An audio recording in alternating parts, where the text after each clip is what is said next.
Hello friends, नमस्कार। आज की वीडियो में हम महाभारत में से श्री कृष्ण भगवान के बारे में दो खास बातें जानेंगे, जो कि इस प्रकार हैं। महाभारत युद्ध को धर्मयुद्ध कहा जाता है। न इस धर्म युद्ध को जीतने के पांडवों को कई ऐसे काम भी करने पड़े से धर्मानुसार तो नहीं कहा जा सकता, और इसमें सबसे बड़ी का श्री कृष्ण की रही। श्री कृष्ण ने न्याय और सत्य को जीताने के धर्म की अपनी भाषा गढ़ी और ऐसे चाले जिससे पांडवों को युद्ध में जय श्री की प्राप्ति हुई। महाभारत युद्ध में जय के सबसे जरूरी था कि भीष्म युद्ध क्षेत्र से हट जाएं। इसके श्री कृष्ण ने अर्जुन के रथ पर अखंडी को बैठाया। अखंडी पूर्ण पुरुष नहीं था, भीष्म इन्हें स्त्री मानते थे क्योंकि वह पूर्व जन्म में अम्बा थी। भीष्म की प्रतिज्ञा थी कि वह स्त्री पर यार नहीं चलाएंगे। इसी प्रतिज्ञा का लाभ उठाकर श्री कृष्ण ने अर्जुन को तया कि वह पितामह भीष्म को वानों की शया पर टा दिया और अंत में यही हुआ। भीष्म के बाद द्रोणाचार्य ऐसे योद्धा थे जिनके रहते युद्ध जीतना असंभव था।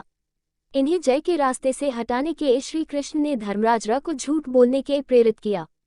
र ने द्रोणाचार्य से कहा कि उनका पुत्र अश्वत्थामा मर गया है, जबकि मरा था अश्वत्थामा नाम का एक हाथी। र के आधे सत्य से दुखी होकर द्रोणाचार्य ने अपने धनुष बाण जमीन पर रखे और विलाप करने लगे। मौके का लाभ उठाकर धृष्टद्युम्न ने द्रोणाचार्य का वध कर दिया। महाभारत युद्ध के दौरान एक न सूर्य ग्रहण हुआ ऐसा माना जाता है।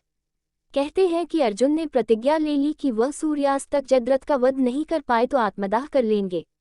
अगर ऐसा हो जाता तो पांडवों की हार हो जाती। युद्ध के दौरान श्री कृष्ण ने अपना सुदर्शन चक्र सूर्य की ओर छोड़ दिया, जिससे सूर्य की रोशनी छुप गई और सभी को लगा कि शाम हो चुकी है। जबकि यह ग्रहण जैसी स्थिति थी, तब जयद्रथ अर्जुन को आत्मदाह के उकसाने लगा। इसी बीच श्री कृष्ण ने अपना चक्र सूर्य की ओर से हटा लिया और सूर्य कल आया। अर्जुन ने पास खड़े जयद्रथ का वध कर लिया और अपनी प्रतिज्ञा पूरी की। भगवान श्री कृष्ण ने चौथा छल उस समय किया जब कर्ण कौरव सेना का सेनापति बना और अर्जुन से युद्ध के आया। कर्ण के रथ का या जमीन में धंस गया से निकालने के कर्ण ने अपने धनुष बाण रख दिया। हत्थी कर्ण को देखकर श्री कृष्ण ने अर्जुन को कर्ण वध के उकसाना शुरू किया और दिव्यास्त्र चलवा दिया। क्षण भर में कर्ण का अंत हो गया। दुर्योधन का अंत भी श्री कृष्ण की छल बुद्धि से संभव हुआ। श्री कृष्ण ने दुर्योधन को माता के पास निर्वस्त्र होकर न जाने की सलाह दी, जिससे कमर के चे का हिस्सा वज्र का नहीं हो पाया। भीम के साथ जब दुर्योधन का युद्ध हुआ तब श्री कृष्ण ने भीम को सलाह दी कि कमर के नीचे के हिस्से पर प्रहार करो, जबकि यह यम के विरुद्ध था। कमर के नीचे गदा के प्रहार से भीम की मृत्यु हुई।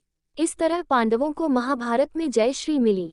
विष्णु पुराण में कथा है कि श्री कृष्ण और यदुवंशियों के शरीर का अंतिम संस्कार करके अर्जुन जब द्वारिका से निकले तो भगवान श्री कृष्ण की आज्ञा मानकर उनके साथ भगवान श्री कृष्ण की कई पत्नियां और अन्य यदुवंशियों की स्त्रियां भी द्वारिका से साथ चलने लगी। द्वारिका से उनकी अंतिम विदाई हो रही थी, इसलिए जिनके पास जो धन संपदा थी वह साथ में लेकर नगर से निकल चले। अकेले अर्जुन के साथ द्वारिका की कन्याएं।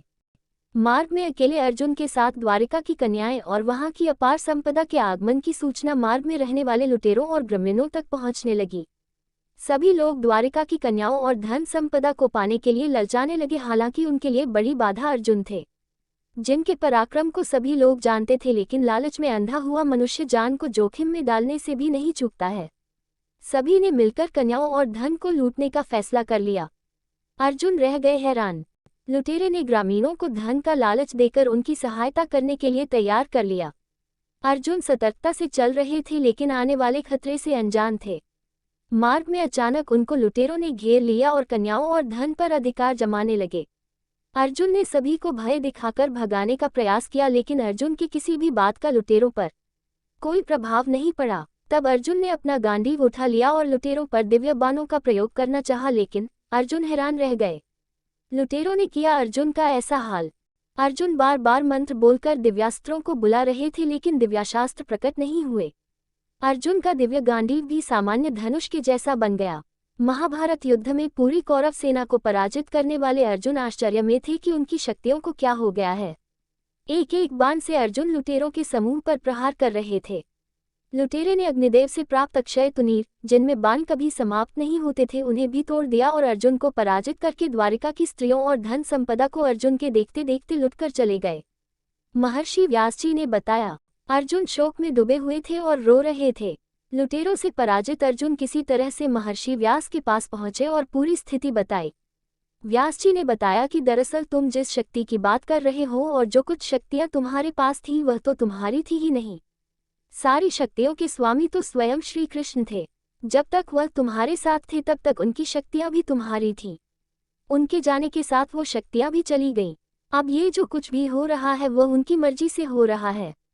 श्री कृष्ण के प्रपौत्र को मिला अधिकार। अर्जुन ने व्यास जी के समझाने पर भगवान श्री कृष्ण की अंतिम आज्ञा का ध्यान करके उनके प्रपौत्र वज्रनाभ जी को यदुवंशियों का राजा बना दिया। वज्रनाभ जी उस समय बहुत छोटे थे, इसलिए हस्तिनापुर में रहे और पांडवों के स्वर्गारोहण के बाद परीक्षित जी ने इनका ध्यान रखा और बाद में मथुरा मंडल का राजा बना दिया। वज्रनाभ जी के नाम पर भी मथुरा और आसपास का क्षेत्र व्रजमंडल कहलाता है। ऐसे ही रोचक जानकारी के साथ आप सब बने रहिए फ्रेंड्स। और महाभारत की कथाएं सुनना अच्छा लगता है, और रामायण की कथाएं सुनना अच्छा लगता है, या भगवान जी की कहानियां सुनना अच्छा लगता हो, या पूजा पाठ से रिलेटिव कोई भी जानकारी चाहिए, या तीर्थ के बारे में कुछ भी जानना है, please like comment subscribe share it. Thank you friends. फिर मिलेंगे अगले वीडियो में, तब तक के लिए नमस्कार।